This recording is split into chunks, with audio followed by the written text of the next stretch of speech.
I am the lab science director. I know a thing or two about food science.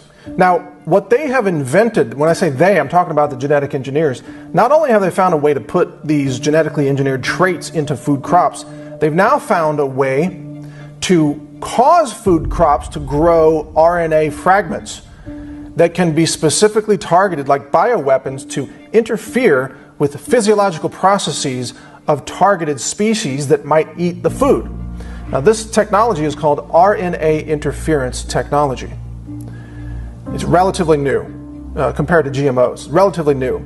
It's being touted now as a technology to eliminate the use of pesticides, because what they're saying is they can cause a corn crop to grow RNA fragments that will kill the insects that eat the corn without having to use pesticides like toxic chemicals that overload the insect nervous system and kill it from a nervous system breakdown and so on. This RNA interference technology is a pesticide technology, but it doesn't rely on pesticide chemicals. It relies on RNA fragments in the food. Now, what's disturbing about this is that this technology can be fine-tuned to target a specific race of humans who eat the food. I want you to follow me very carefully on this, because most people have never heard of this before. They've never heard of this technology. They don't know it can be targeted by race. Food crops can be engineered right now based on existing technology to cause infertility in black people alone. That technology is a reality. It's widely covered out there in the mainstream media, in the science media. RNA interference technology is widely covered. The government is at war with you.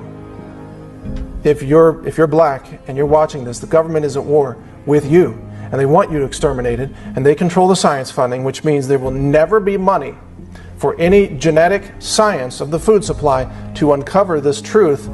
If it were there, it would be covered up like everything else has been covered up this entire time. Just like the Tuskegee experiments covered things up in the 1930s.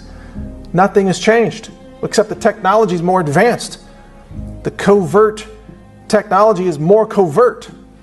The number of vectors through which they can kill you and cause you to have no children, cause you to have spontaneous abortions, the number of vectors is increasing.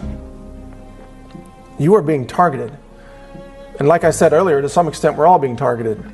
But black people are being targeted more than anyone else.